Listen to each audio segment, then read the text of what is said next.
Tonight, favorable trade. The Prime Minister drove a hard bargain. On the new NAFTA, Justin Trudeau and Mike Pence help each other out. Plus, it's Thursday, so of course, At Issue is here. The Philippines sends Canada's garbage packing. We'll look at the international message coming with it. And Raptors, Warriors, Canada hosts its first NBA Finals. We've got a street-level look at the frenzy. This is The National.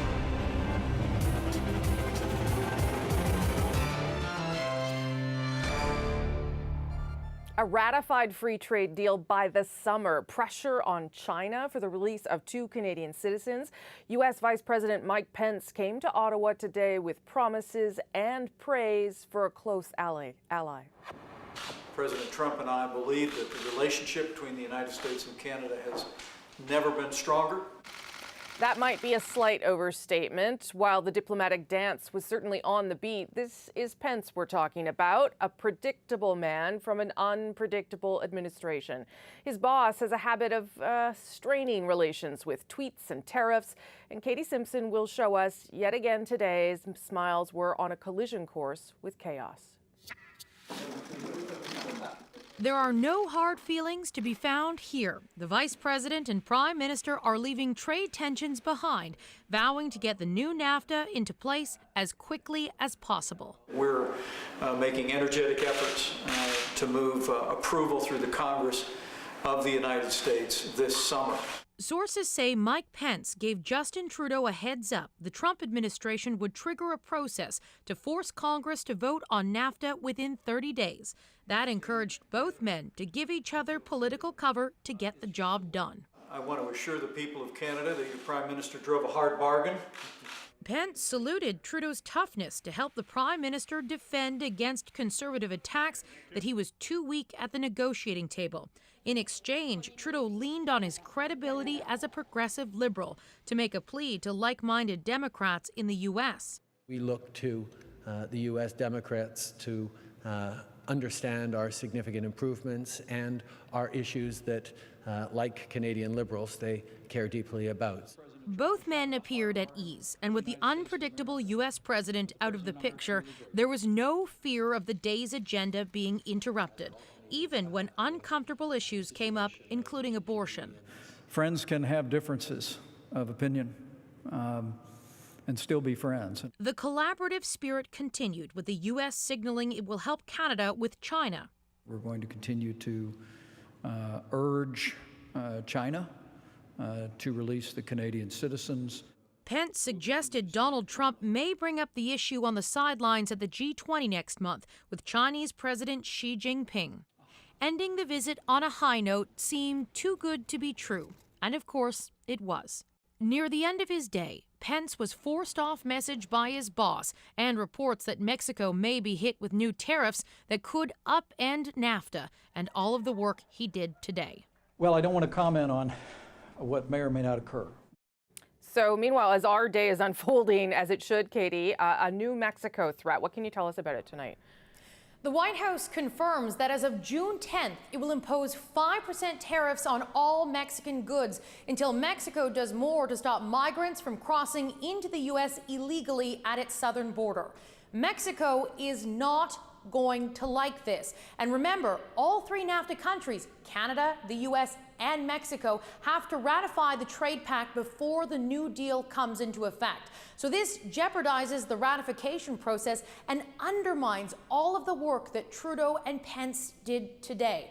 Sources tell me that Pence did not give Canada a heads up this was coming, but he did specifically talk about how frustrated the president is about Mexican border security. Rosie. Okay, another twist in this story. Katie, thanks for this. Katie Simpson in Ottawa tonight. Thanks. Okay, now an exclusive report from Parliament Hill. A House of Commons committee was examining hate speech when the meeting became hostile. A Conservative MP forcefully challenged testimony from a Muslim community leader. David Cochran tells us how it all unfolded. There were no cameras at the Justice Committee on Tuesday, but there were microphones that captured a remarkable exchange between a witness and a Conservative MP. Faisal Khan Suri was asked to testify about the dangers of online hate. He summarized the motivations of Alexandre Bissonnette, the killer behind the Quebec City mosque shootings. The evidence from Bissonnette's computer showed he repeatedly sought content about anti-immigrant, alt-right, and conservative commentators, mass murderers, U.S. President Donald Trump. Suri also referenced the shooting at a Pittsburgh synagogue and the massacre in Christchurch, New Zealand. It outraged conservative Michael Cooper. First of all, Mr. Suri, I take great umbrage with your defamatory comments to try to link conservatism with violent and extremist attacks. It's a sore spot for the Conservatives as the Liberals have tried to paint them as tolerant of extremists and white supremacists, something Andrew Scheer would deal with in a speech hours after this committee. There is absolutely no room in a peaceful and free country like Canada for intolerance, racism, and extremism of any kind. But in rebutting Suri, Cooper cited the manifesto of the Christchurch Killer, a document banned in New Zealand for inciting hate. And let me, Mr. Chair, read into the record the statement of Brenton Tarrant, who is responsible for the Christchurch massacre. He left a 74-page manifesto in which he stated, "Conservatism is corporatism in disguise. I want no part of it. The nation with the closest political and social values to my own is the People's Republic of China," close quote. So you should be ashamed. Now, with respect, Liberals and New Democrats exploded in protest. The committee went behind closed doors for 16 minutes to discuss Cooper's comments. Cooper emerged partially apologetic. I will withdraw saying that he should be ashamed. So in the spirit of moving forward, I withdraw those specific comments, but certainly not the rest of what I said. Suri never responded to Cooper's comments at committee. He's back in Edmonton now and declined our request for an interview. Michael Cooper was in Parliament today, but he told us he wasn't available for comment. David Cochran, CBC News, Ottawa. So there's this other tiny little story we're keeping an eye on tonight, Ian, one that's got some people in a bundle of nerves and excitement. I think you're one of those people. Game one for the Toronto Raptors in the NBA Finals, and fans have come out in droves to show their support. This is a live look at Jurassic Park, the area just outside Scotiabank Arena where people are packed in to watch the game on big screens. This is, as I'm sure you've heard, the first ever finals game outside the United States. And that is where our Greg Ross is live right now. Greg, the game about to start. Describe what it's like out there. Ian, this is just an incredible scene in downtown Toronto. As you said, people were here early in the morning. Some people as early as 6:30 a.m. Eastern Time for a game that doesn't tip off until after 9 p.m. Eastern Time. But here they are in the square here, but it extends well beyond this. Bremner Boulevard here that leads up to the Scotiabank Arena is packed with people all the way back to the Rogers Centre where the Toronto Blue Jays play. In fact, the buildings surrounding this square here, you can see people in the windows sitting, watching the game on the big screen here in Jurassic Park. This is a game that has really captured the attention of everybody in this city. There's a lot of pride. There's a lot of excitement. As you said, this is the first time that the Raptors have ever hosted an NBA Finals game, and it's the first time that one has ever been played outside of the United States, and these fans are ready to go. The entire city, you can hear the people behind me. How excited are you about this game tonight? I am so excited. We've been waiting all our lives, and it's finally here. We always believed from the beginning of the season. Everyone doubted us, and we still made it through the books. We made it through the series. We made it through the Sixers, and now we only have Golden State, and we're going to bring the first championship home. These fans are excited. They're confident like this gentleman, but Ian, I'll tell you, they have their work cut out for them against these Golden State Warriors, the two-time defending champions. And there's only one All right, Greg, thank you very much. The excitement hasn't just been building for hours or days. It's been building for years, and it seems clear these aren't just Toronto's Raptors. It is Canada's team. Ali Chiasson shows us why. It's game day, baby. This is going to go down in history, so I wanted to be a part of that. How long have we been waiting for it? 4 hours? 4 hours? I've been waiting 23 years, man. It's been a long time. Jurassic Park was all-star studded this morning. Former Raptors power forward Chris Bosh made an appearance. 24 seasons in the making. The whole city has been vibrating ever since the Raptors clinched a spot in the finals. Schools are having pep rallies, giving us their honest predictions. Sweep, Raps in 4. We have a chance, but not a big chance. I think tonight's game is going to be really good because Kawhi Leonard and Steph Curry are pretty good players. I mean, Kawhi's better in my opinion. The latest mural depicting Kawhi Leonard popped up this week. That now makes 2. He's the king of the North. Everybody is trying to see what he's going to do for the finals. As local rapper Peter Jackson says in his newly dropped Raptors anthem,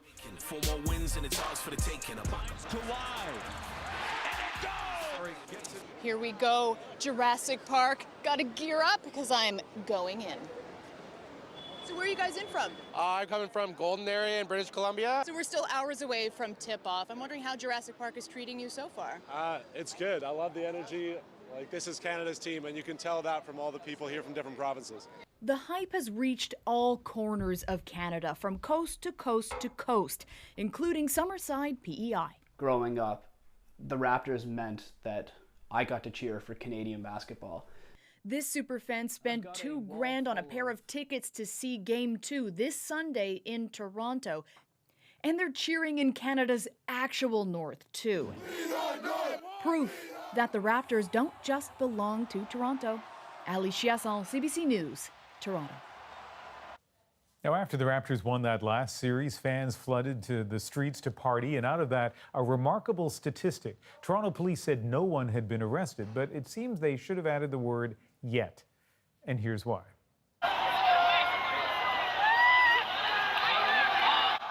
In the celebration, a cruiser became a target, and yesterday, Toronto police announced they were looking for 7 people accused of mischief.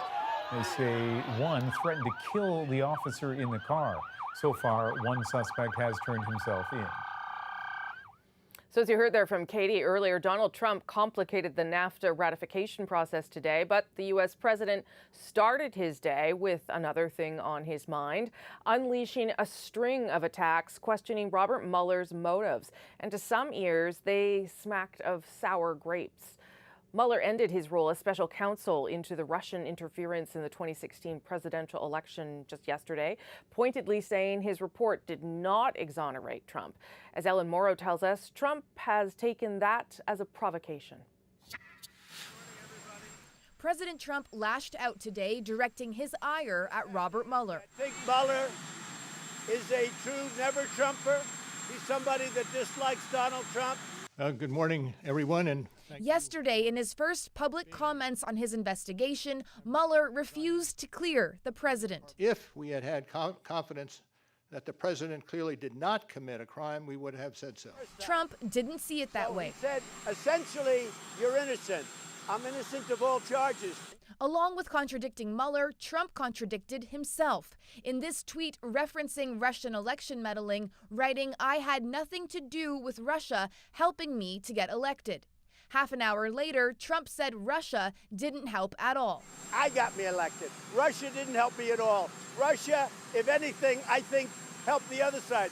Not so, says the Mueller report. It found Russia's meddling was meant to hurt Hillary Clinton and the Trump campaign expected to benefit. But despite Mueller's stellar reputation, Trump said he can't be trusted. I think he's totally conflicted. We had a business dispute, not a nice one. The president seemingly referring to Mueller requesting a refund of his membership fee at a Trump golf course in 2011. Trump's advisors, according to the Mueller report, told the president it was not a true conflict. Mueller's public statement is fueling calls for impeachment. If he were anyone other than President of the United States, he would be in handcuffs.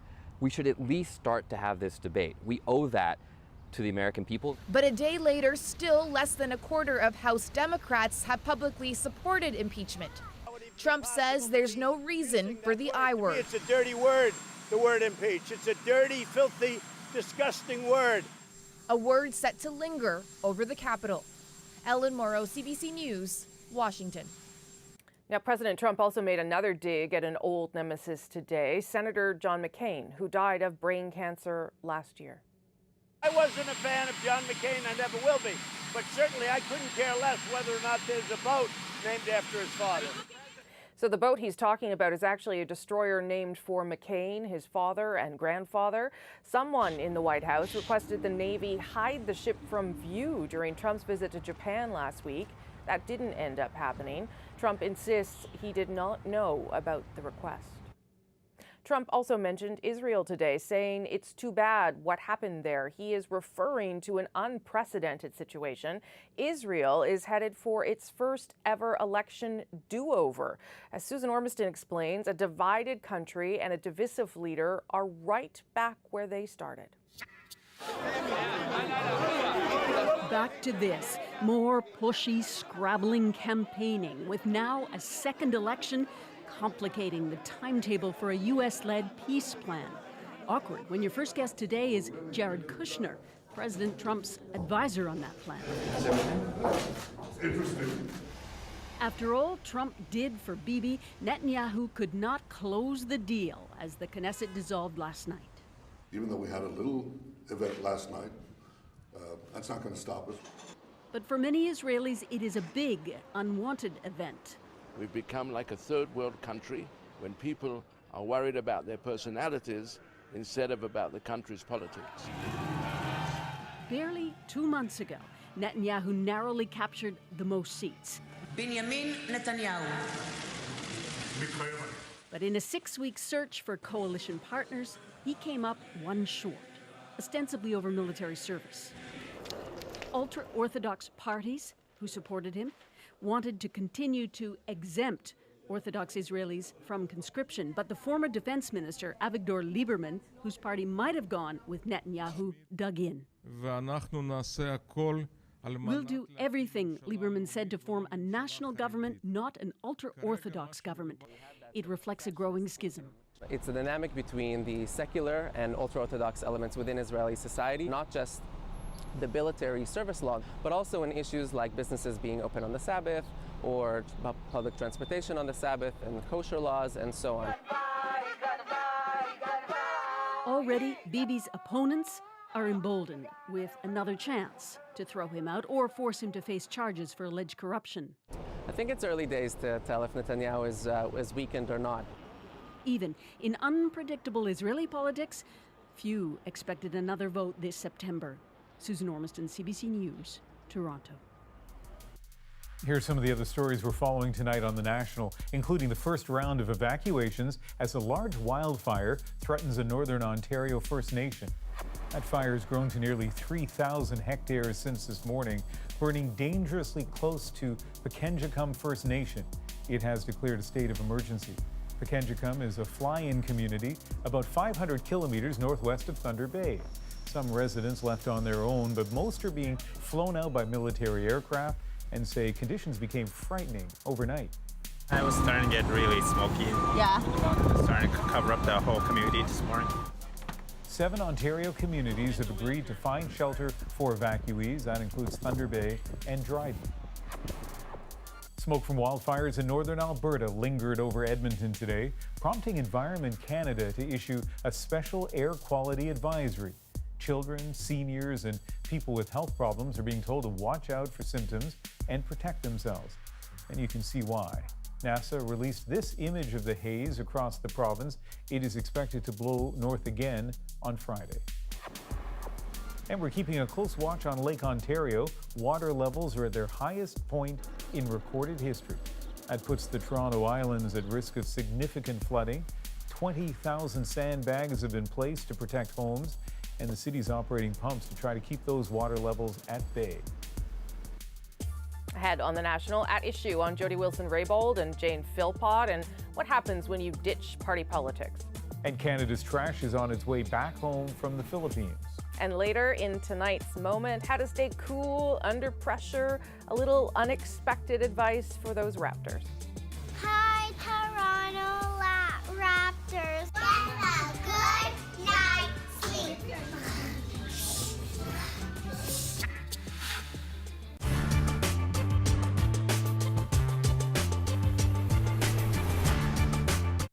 here it is, the newest, freshest, and hungriest look in the NBA. Raptors are born. With that announcement, Toronto's new NBA team not only got a name, but a lucrative new business as well. The word from the retailers and licensees around the world, really. We're going to be in 5 continents, over 40 countries, and stores starting tomorrow. We've got a huge launch here in Toronto and Canada. The team doesn't start playing until November 1995, but marketing of the ancient dinosaur made famous in the movie Jurassic Park is well underway. They lived over 85 million years ago, but they're coming back to play a little hoop. This television promotion is just one commercial vehicle.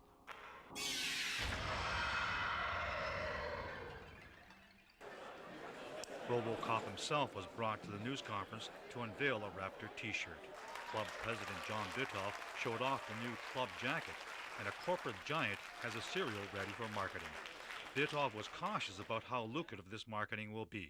This is a small part of the operation, but I mean, we have no idea how well this is going to do. But NBA officials are far more optimistic. Just as far as NBA merchandise in Canada in general, we've gone from $2 million at retail sales in 1988 to $75 million projected this year. So clearly, with the addition of the Toronto Raptors and in the Vancouver franchise, will explode that business. It's made our entry into Canada very exciting for us. The name was selected from a short list of 3. The Bobcats and the Dragons lost out. Even though it won, the new name got mixed reactions.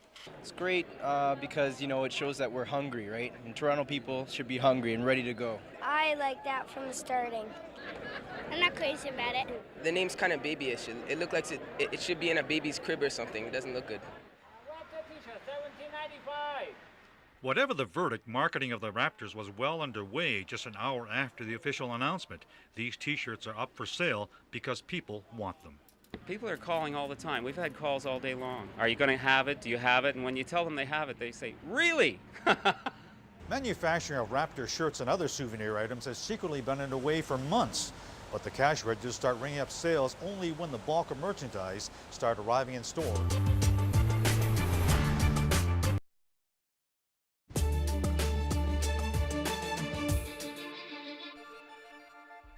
Dozens of shipping containers brimming with Canadian garbage are now en route back to Canada. They've been festering in the Philippines for nearly 6 years. David Common now on how they got there and what happens next. Canada's garbage, which traveled halfway around the world for disposal, is now on its way back, stuffed inside dozens of shipping containers filled with plastic, ostensibly for recycling, but contaminated with dirty diapers and electronic waste. For years, the Philippines has demanded Canada take it back, turning it into a bombastic diplomatic issue. The Filipino foreign minister there as the waste was loaded, tweeting, going, and now it's gone, headed back to Vancouver. Once there, it'll be incinerated right here, a waste-to-power facility. It's going to be dealt with after hours so that it doesn't interfere with the waste that we normally put through the facility, and also to ensure that it's inspected properly. All this will cost the Canadian taxpayer more than $1 million. The feds say all possible options to encourage accountability by the exporter are being pursued.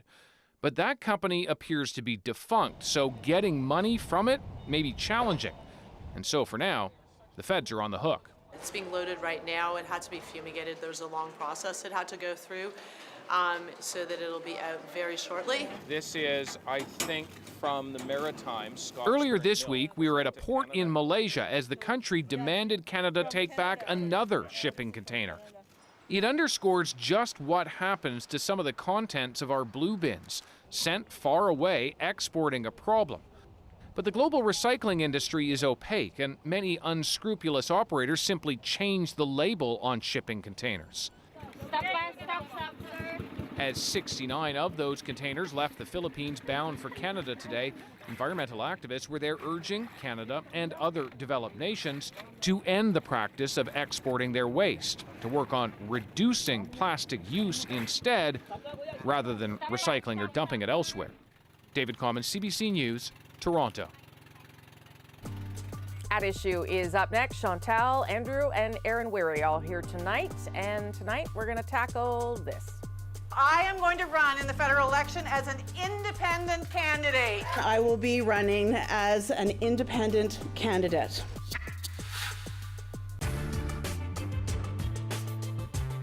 I had an opening prepared. I had a thing I was going to read. I had so many little things, but I know perfectly well nobody wants to sit through material from me when standing over there, is, I think, probably one of the world's greatest entertainers, and there's no need to say anything more about him. Will you welcome Johnny Cash?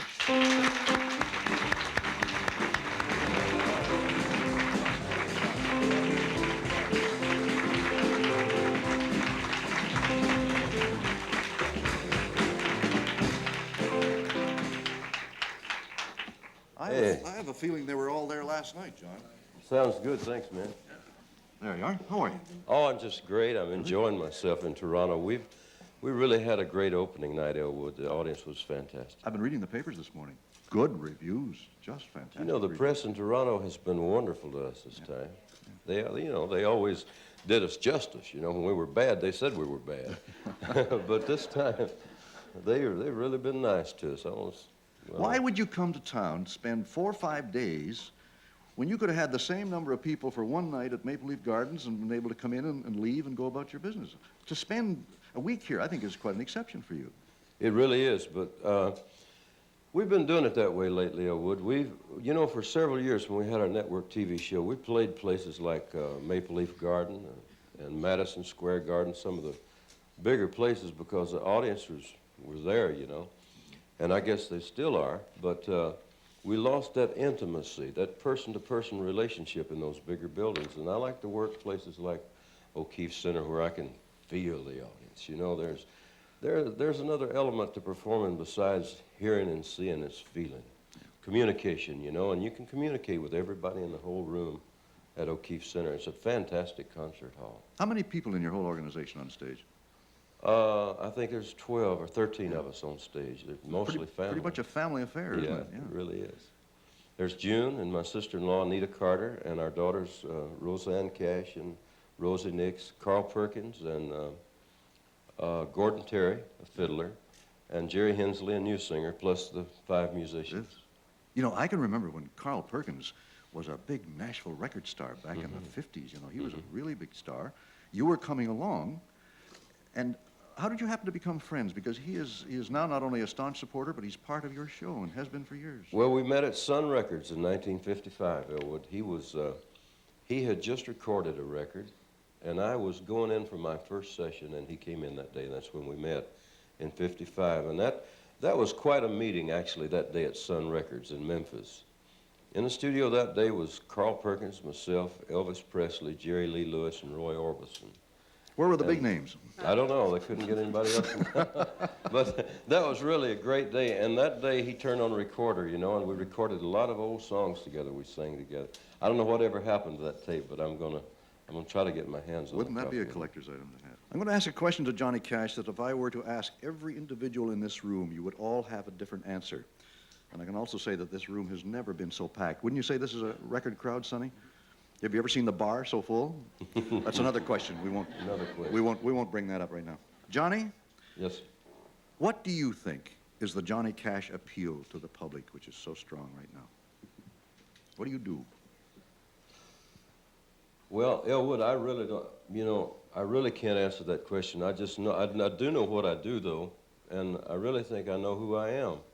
And if there's appeal there, I think it might be through sincerity and honesty.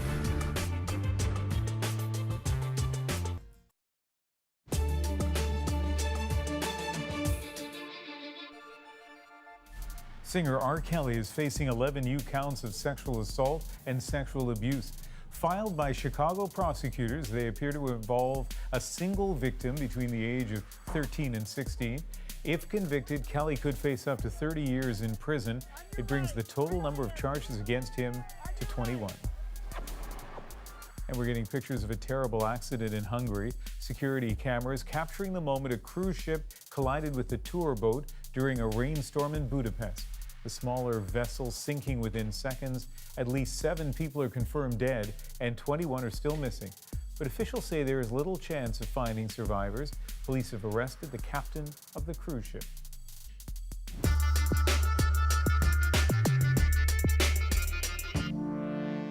I am going to run in the federal election as an independent candidate. I will be running as an independent candidate. I have to give a shout out to my amazing colleague, Elizabeth May. I see my friend and colleague, Elizabeth May, and the Green Party of Canada as natural and necessary allies. We need independent voices who will work with independent partisans. What some of us like to call independent partisans. That independents will work with everyone. It means you are committed to working with everyone. 2 independent candidates with sort of the same message. Jody Wilson-Raybould and Jane Philpott will be running in the next federal election, but stepping away from party politics. So how effective can anyone really be as independents? And could it somehow spark a larger movement? Time for At Issue. Chantal Hébert is in Montreal, Andrew Coyne in Toronto tonight, and Aaron Weary joins me here in Ottawa. Good to see everybody. Welcome, Aaron. Okay, so when my capable and formidable producer, Ariel, re-listened to those speeches and saw how similar the announcements were, it seemed only fair to sort of pull out those parts to show people that they were messaging largely the same thing when they made that decision earlier this week. I'll start with you, Chantal. How do you think that message from those particular candidates or MPs will resonate with Canadians? I'm not convinced they're going to resonate with Canadians. They may resonate in their respective ridings because of who they are and not because of the independence. But I don't see a lot of voters saying, gee, I wish my MP left this party and came to me and said, I'm going to be independent. I think most Canadians, and the polls do show that, when they vote, sure are looking at who the candidate is. And in some cases, it matters more than others. But at the end of the day, they are looking at the party policies and the party that they're voting for.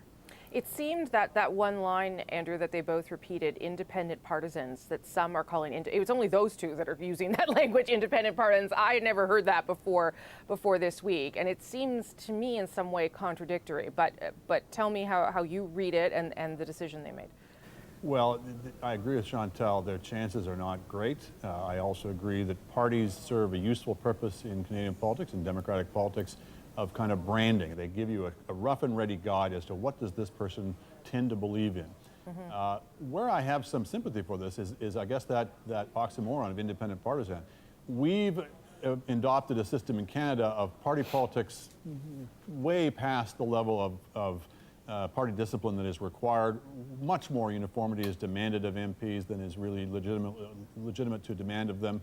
All has been subsumed in the cult of the leader. So there is room, even within a party system, for a little more independent judgment for candidates and MPs to deviate from the party line more than they've been allowed to in Canada. And if this helps to loosen that up, it'll be all to the good. But their chances of getting elected traditionally would be considered not terribly good. There might be a bit more chance for these 2 because they're so well known, and because of the possibility that we might be into a minority government after this election, in which case every MP has a bit more bargaining room than they might otherwise. What do you think, Aaron, of what I guess is motivating them and what they had to say? Well, I think what's motivating them really is the fact that they don't really have a party anymore. I mean, it's pretty easy or pretty tempting, I imagine, to make an argument for independence when you really don't have a political party, or the political party that you previously belonged to has decided to kick you out. There's a bit of irony here insofar as the only reason they have a chance as independents is because they came up through the party system. I would tend to agree, though, with Andrew that there's a chance here for a bit of a loosening up, that they may stand for something. They may not get elected, but the idea of there being a bit more of an independent streak within politics, that they may come to represent that, particularly if they get elected. Though I would also add that if you're really going to have this discussion, rather than focusing on just Jane Philpott and Jody Wilson-Raybould, I think you could look at somebody like Nathaniel Erskine-Smith in the Liberal backbench, who has been speaking his mind and voting independently and has managed to remain in caucus.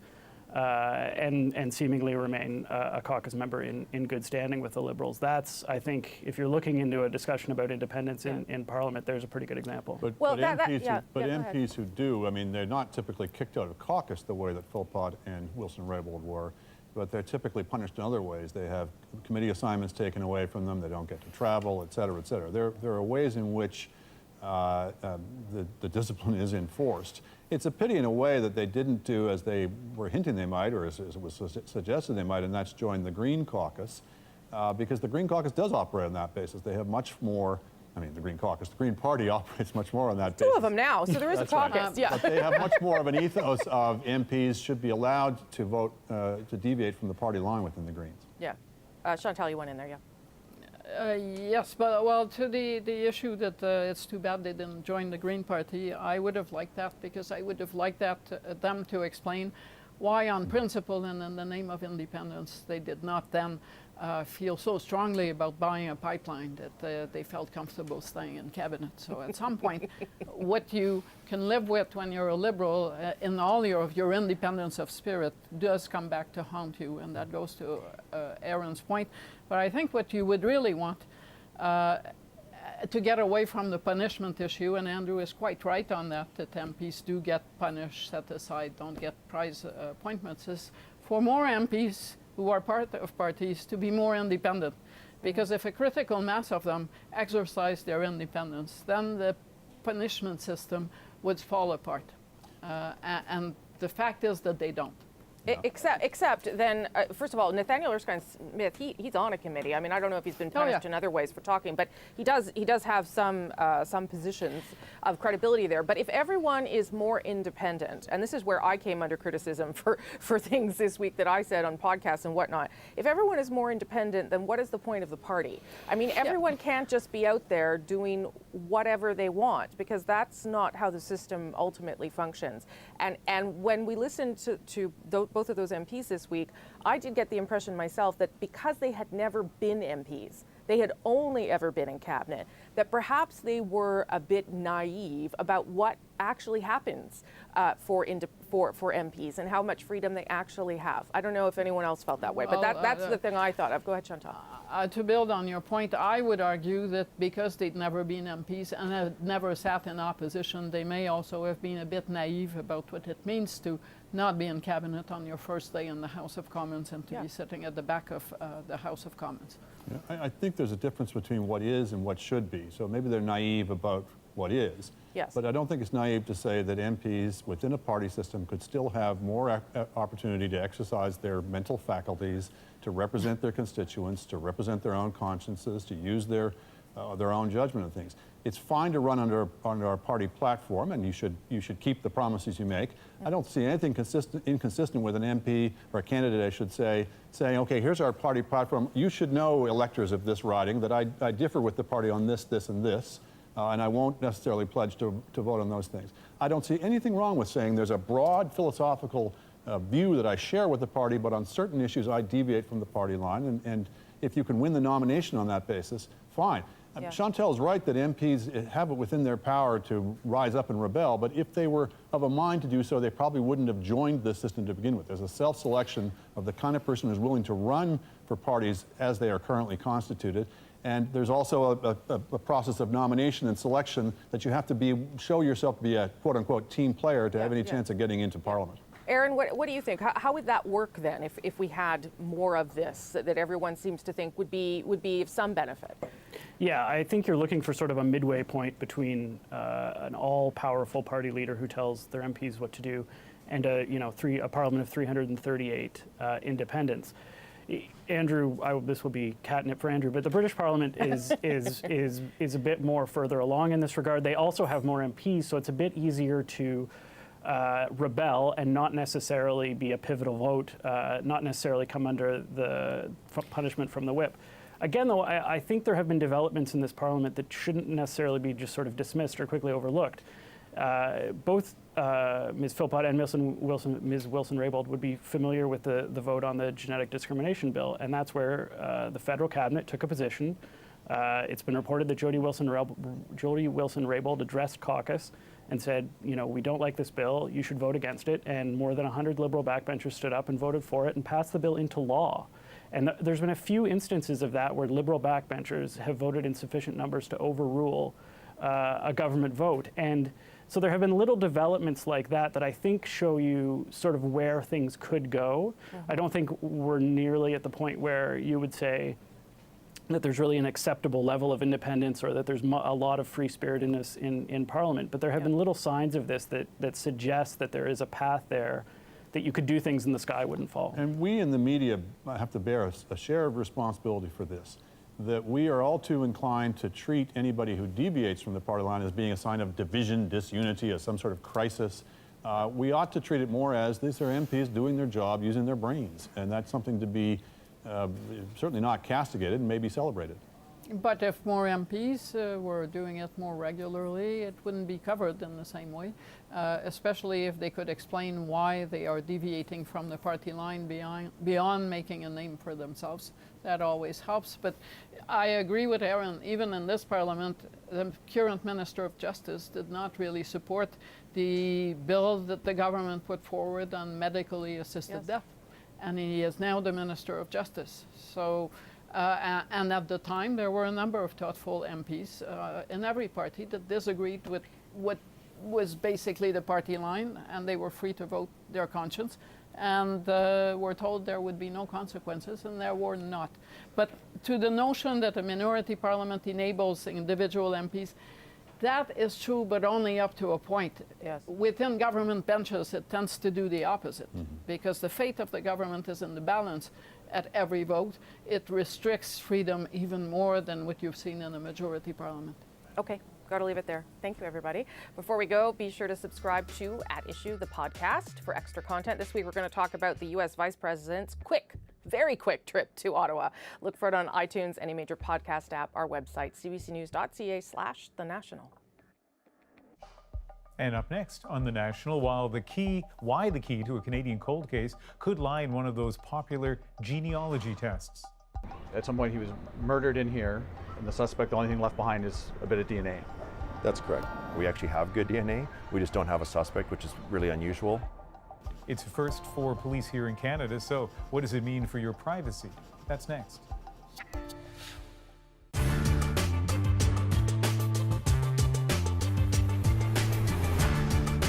We have decided that the circumstances leave us no choice but to urge the Canadian Olympic Association to inform the organizing committee for the 1980 Olympics that Canadian athletes will not be participating in the Games.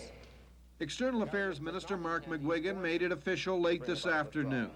The Canadian government is going to boycott the Games because it now believes the boycott will be supported by up to 60 other nations. Enough, it feels, to make the protest effective.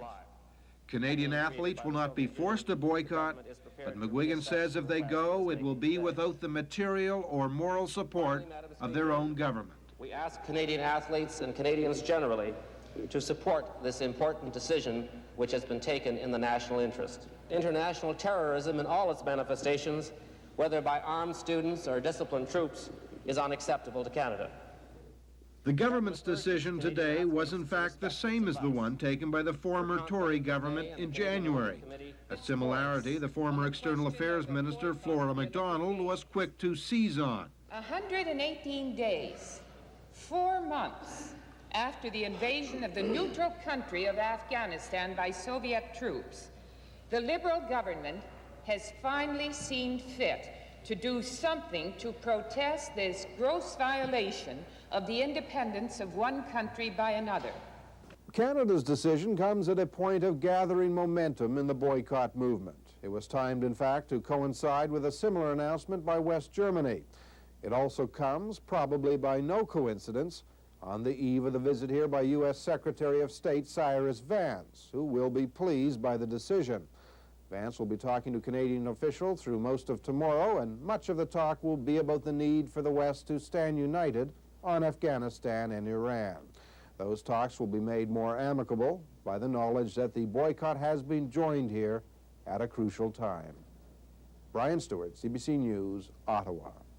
A few minutes ago, Within minutes of McGuigan's announcement in the Commons, Olympic athletes across the country were told the news. You can virtually say, without any doubt at all, we won't be going to Moscow. It didn't come as much of a shock. Many were expecting the decision. While most felt disappointment and even heartbreak, there was a feeling of resignation, bowing to the inevitable. When a government says you can't go, I think that we should obey what they say. I don't think the Canadians had any choice. I guess we had to make a decision whether we were going to stand behind the Russians or the Americans, and it had to be the Americans. One coach told his athletes that the years of training weren't a total waste. So don't get freaked out by it and don't let it phase you. You have to realize that there will be an alternative, and alternatives are now being explored to try and create a situation where you can at least realize the benefits of all the work that you have done. Even those who disagree strongly with the idea of a boycott accepted the fact that no Canadian team would be in Moscow. Even though we're not going, I'm still opposed to the boycott because I don't see the effect it's going to have. You know, all the Canadian people say, oh, it will show the Russian people. The Russian government is not answerable to their people. They never have been. But some coaches and athletes feel this means the end of the Olympic Games.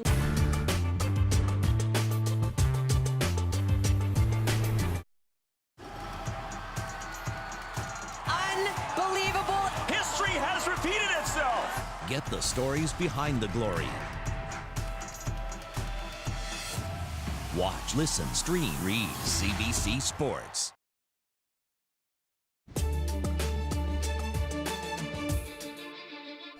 We will, God willing, hold this man fully accountable for his crimes. This was the case that opened everyone's eyes to the possibilities. A former California police officer identified, then arrested, accused of being the notorious Golden State Killer. It happened last year, more than 30 years after the trail went cold. The break came when investigators linked DNA found at one of the crime scenes to DNA submitted to a genealogy website by a relative of the man now charged. That forensic genealogy has now found its way here. Vancouver police are the first in Canada to confirm they're using it to try to catch a killer. But as Greg Rasmussen lays out, these kinds of investigations are raising questions about privacy. This one here was on Tanya's 18th birthday when posing with my father, and so unfortunately turned out to be her last birthday. John Van Cuylenborg still feels the deep pain of his sister's murder 32 years ago. He recalls those dark days of anxiety and fear after she and her boyfriend Jay Cook failed to return from a brief trip to Washington State. Soon, the family's worst fears were realized. Yeah, it's something you never forget, of course, and yeah, it's just horrific, but don't wish it on anyone. 18-year-old Tanya Van Cuylenborg's body was found along this quiet country road, dumped in this ditch. Despite thousands of hours of police work, more than 3 decades passed with no arrest. Hope faded. That always ate away at me because it sure didn't feel right that, somebody wouldn't be held accountable, that, this wasn't going to be solved, that something so horrific could happen and somebody would not be held accountable. State of Washington versus William Talbot. Then, finally, last year, Earl Talbot, a 59-year-old truck driver, was tracked down and charged with 2 counts of murder. Police had Talbot's DNA from the crime scene, but had never found a match. But recently, a breakthrough. Millions of people are uploading their genetic profiles to ancestry websites, and some of them are accessible to police. You upload your DNA looking for long-lost family connections. Then police compare your DNA to the sample from a crime scene. They find a few shared genetic markers, which leads them to their suspect. In Talbot's case, a distant relative was found with similar genetic markers. Police then grabbed a coffee cup he had used and tested it. All right, so we've got a swab here. We're going to get it wet. This lab at the BC Institute of Technology shows how a match was made. Now we're going to break this swab head into a new tube and just get the DNA from the person of interest. Forensic scientist Steen Hartson says DNA testing is getting much more precise. You're able to make much further comparisons and create these family trees where you might be able to associate people who only share a great-great-great-grandparent, whereas the older technology just wasn't able to do that. You weren't looking at enough areas in the DNA for that type of analysis. Along with ancestry searches, it's helped crack more than 50 serious cold cases south of the border. And there are high hopes for it here. So what goes through your head as you come back to the scene of the crime? For me personally, I go back to, how horrible it must have been for his friends and family and everyone that knew Mr. Leonardo to find him in that state. Vancouver Police Detective Mike Hurd is using it to try to solve a murder that took place 16 years ago in this building. So this is our victim, Edgar Leonardo. Hurd's theory is the 36-year-old man met someone in Vancouver's gay village and brought him home late at night. And at some point he was murdered in here, and the suspect, the only thing left behind is a bit of DNA. That's correct. Leonardo's murder remains unsolved even though police have DNA from the suspected killer. But it's never matched any samples in Canadian police files. We actually have good DNA. We just don't have a suspect, which is really unusual in this line of work. So I'm hoping with these new technologies and phenotyping and locating through the genealogy that we're actually going to come onto a suspect sooner rather than later. Parabon Nanolabs. He's now using the same U.S. company that helped solve dozens of cases in the United States. It's always about trying to narrow your scope down of potential suspects and then working your way through all the suspects until you find the person that actually committed the crime. This is the first time a Canadian police force has publicly stated it's using the technique. I'm a firm believer, based on all my experience and looking at the evidence in this investigation, that we will locate, we will find the suspect. An accused person could possibly have a privacy interest. Vancouver criminal defense lawyer Tony Paisana says it's only a matter of time until this technique becomes the focus of a trial in a Canadian courtroom. At issue, is it legal to sift through DNA profiles looking for family connections? And that creates this sort of interesting issue of whether or not the person on trial has a privacy interest in the DNA profile of someone else, be it a brother or sister or whoever it is that ends up having their sample given to the police. And then this is her and I just relaxing outside on the patio, I think, at family home. It's been more than 20 years since the federal government created the laws around the use of DNA testing in Canada. John Van Cuylenborg says the breakthrough that led to an arrest in his sister's murder should be widely used. If it requires some legislative amendment or revisions, then so be it. But I would be disappointed in Canadian society if we decided not to make use of this investigative tool. A true breakthrough in policing that's helped answer questions for one Canadian family with the potential to help many more. Greg Rasmussen, CBC News, Vancouver. That was very interesting. Next up, our moment. Some of their youngest fans have a few tips for the Raptors to keep cool. To stay calm and drink water and do finger flips.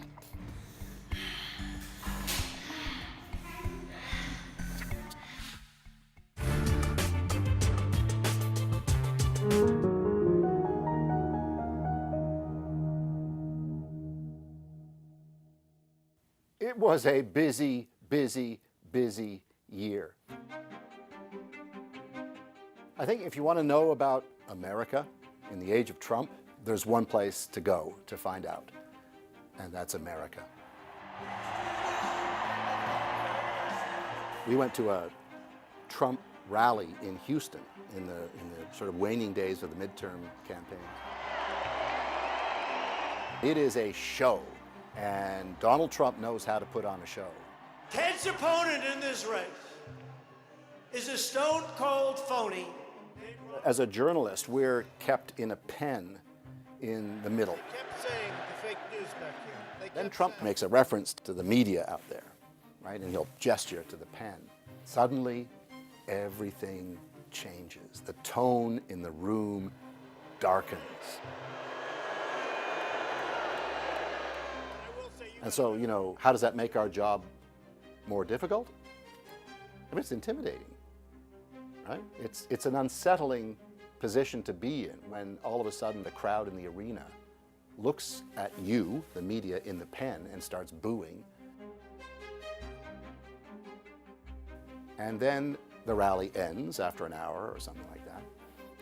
And so we did what any good news crew would do, is now we're released from the media pen, so we go out and let's talk to people. Electrifying. He's, he knows how to move an audience. It was great. I mean, that just was really the thing that we needed.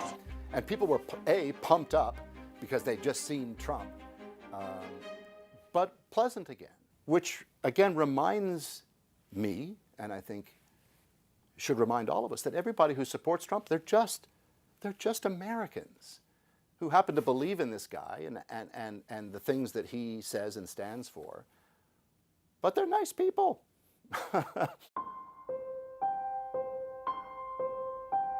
Brett's assault on me drastically altered my life for a very long time. When I think back to moments of the year, and I think of Blasey Ford just telling her story in such a believable way, to be contradicted by Kavanaugh, but then within a few days, well, we've decided that we can't get to the bottom of it really, but so blah, blah, bada bing, bada bang, he's in. I take this office with gratitude and no bitterness. That was an unusual, to say the least. I think what resonated with me and, millions of people is just what it must have taken for her to do that.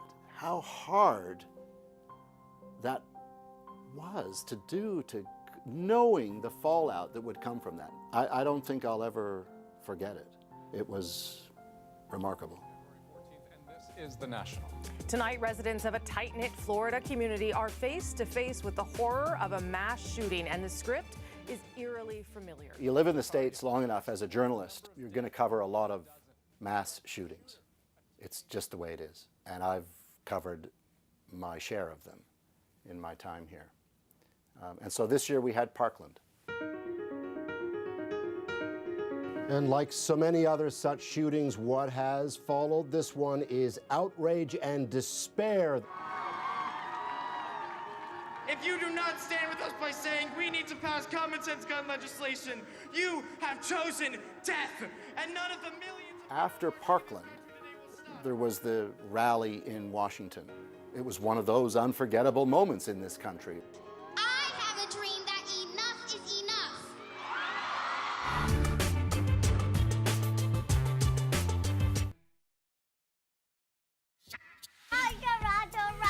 Arkansas, if you're nervous, do train breathing. Okay, so this video caught our eye this morning. Kindergarten kids giving advice to the Raptors. And we wanted to know why these little fans were offering their tips for the team. So we went to chat with them and hear a little bit more, and that is our moment. Go, Raptors, go! Go, Raptors, go! Are you guys excited for the game tonight? Yeah. What are you gonna do? I'm gonna scream. And so is for me. I thought it would be really fun to kind of have the kids connect our calming strategies with the idea of telling the Raptors, like, you can do it and we believe in you, but here are some tips because they must be really nervous. Get a good night's sleep. Stay calm and drink water and do finger tricks. They were excited. I said, like, we can send this video and tweet it out to the Raptors and they might be able to see it, so they were on board immediately. I love you, Toronto Raptors. Go! Just being excited and cheering our team on, and that's what it's all about. Let's go, Raptors! So cute. So the teacher, though, was also very concerned, because you heard the little girl say she was going to cheer them on, that the kids would actually stay up, because, of course, there was a 9 o'clock Eastern start time, and that's pretty late for a kindergartner, so I don't know what's going to happen to her tomorrow in class. You know, Rosie, at our company and at companies all across the country, they try to figure out a way to make social videos that go viral. Here's the equation. Young, social media savvy teacher, plus cute kids, plus breathing techniques, plus the Raptors, and you've got solid gold. Just that every time. Yeah. I think we're going to get inundated with videos like that from here on out. Probably and now. We'll do them every night. That is the National Happily. for May 30th. Good night. Good night.